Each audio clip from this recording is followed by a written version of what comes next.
నాకు బాగా గుర్తుందండి. పోయినసారి నేను ఢిల్లీలో ఉన్నాను బడ్జెట్ వచ్చినప్పుడు. ఆ రోజు అసలు బడ్జెట్లో ఏముంది అని చెప్పేసి కొద్ది గంటలు దాని మీద అంటే టీవీలో చూడడమే కాదు, మన ఆర్థిక మంత్రి వర్యులు బడ్జెట్ స్పీచ్, దాని తర్వాత కూడా బడ్జెట్ని కొంచెం అనలైజ్ చేసి ఇదంతా సరే డిబేట్కి ఈవినింగ్ కొంచెము అందులో ఉన్న ముఖ్య ఇవేంటి, అసలు ఎలా ఉండబోతోంది దేశము, ఏ డైరెక్షన్లో తీసుకెళ్ళబోతున్నారు, ఎందుకంటే వికసిత్ భారత్కి ఇండియా at 100 అనే బ్లూ ప్రింట్ ప్రకారం ఇది మొదటి బడ్జెట్ అన్నారు సీతారామన్ గారు. సో దాని గురించి అని ఇది చేస్తే రాగానే బీఆర్ఎస్ వారే ఉన్నారు అంతకుముందు అవతల సైడ్. తెలంగాణకి ఏమిచ్చింది ఇందులో, తెలంగాణకి ఏమిచ్చింది డిబేట్ అంతా అదే.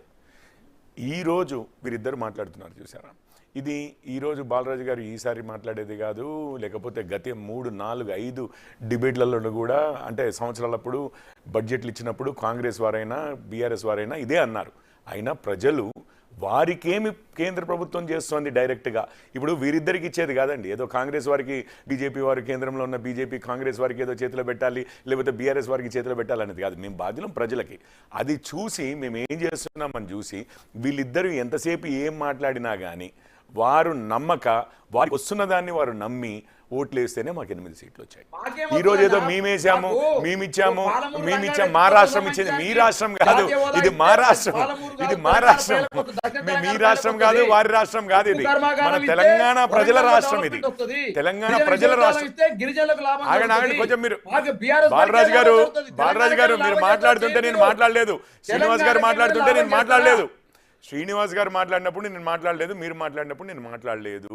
కొంచెము ఏం లేదు, అందరికీ టర్న్ వస్తుంది, సెకండ్ రౌండ్ ఉంటుంది కదా, ఏం ప్రాబ్లం లేదు, నన్ను మాట్లాడినివ్వండి, తర్వాత మాట్లాడు. సో అవన్నీ ఇది మాకు ఇవ్వలేదు ఇదేదో వాళ్ళ రాష్ట్రం అన్నట్టు, మాదేదో కాదన్నట్టు, తెలంగాణ ప్రజలది కాదన్నట్టు. ప్రజలు గవర్నమెంట్కి ట్యాక్సులు కడతారు, ప్రజలకి కేంద్ర ప్రభుత్వం ఏం చేస్తుందో అది చేస్తుంది, రాష్ట్ర ప్రభుత్వం ఏం చేస్తుందో అది చేస్తుంది, ఒక మున్సిపాలిటీ ఏం చేయాలో అది చేస్తుంది. అది చూసి మా తీరును చూసే కదా 8కి పెంచారు 4 నుంచి. ఈసారి మేము ఇక్కడ అధికారంలో లేకపోయినా రాష్ట్రంలో మాకు కేంద్రంలో మాత్రం పూర్తి మద్దతు ఇచ్చారు కదా. వితిన్ 6 months అక్కడ 64 గెలిచిన కాంగ్రెస్ వారిని పూర్తిగా తగ్గించి, అంటే వారు ఇది చూడండి, సీట్లు చూడండి, మాకు సీట్లు చూడండి, సమానం అయిపోయాయి. బీఆర్ఎస్ వారిని అయితే అసలు మీకు రాష్ట్రంలో ఏదో ఇచ్చాము కానీ కేంద్రంలో అయితే అసలు మీకు సంబంధమే లేదు. మీరు గత 4-5 సంవత్సరాలు కూడా, అంతకుముందు 10 సంవత్సరాలు కూడా మీరు ఇవే ఆర్గ్యుమెంట్లు, ఇదే లొల్లి చేయడము, మెడలు వంచే కార్యక్రమంలోనే బిజీ అయిపోయారు వాళ్ళు. ఎవరి మెడలు వంచారో ఏం చేశారో ఏం తెలియదు. అందుకనే 0 ఇచ్చారు, అయిపోయింది, ఆ డిస్కషన్ అయిపోయింది. ఎవరు ఏం చేస్తున్నారు అనేది ప్రజలు నిర్ణయిస్తారండి. నేను ఉట్టిగా ఉదాహరణకు చెప్తాను.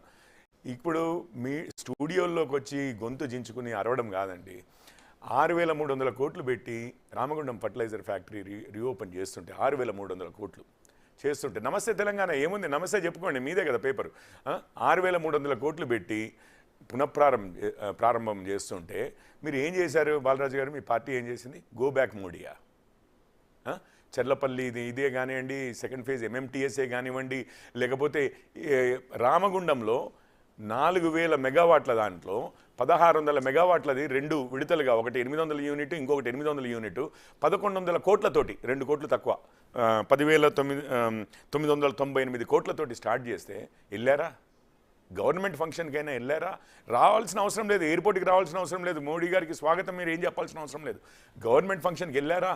లేకపోతే దానివల్ల మనకు లాభం అవుతుందన్న విషయాన్ని ఎన్నడన్నా కానీ, సరే ఈరోజు ఎలక్ట్రిసిటీ మేమిచ్చాం అని చెప్పారు కదా, ఎన్ని యూనిట్లు మీరు అదనంగా ఉత్పత్తి చేశారండి? గత 10 సంవత్సరాల అధికారంలో ఉండి మన రాష్ట్రంలో చేసింది మేము 1,00,000 కోట్లకు పైగా పెట్టి నేషనల్ హైవేస్ మన రాష్ట్రంలో. మీరు ఇప్పుడు ఇక్కడి నుంచి ఏ కాన్స్టిట్యుయెన్సీ కన్నా వెళ్ళండి, ఎంతసేపు పడుతుంది? మాక్సిమం ఈవెన్ ఆదిలాబాద్ పోయినా 4 గంటలు అంతే. అదంతా ఎట్లా అయింది? అదంతా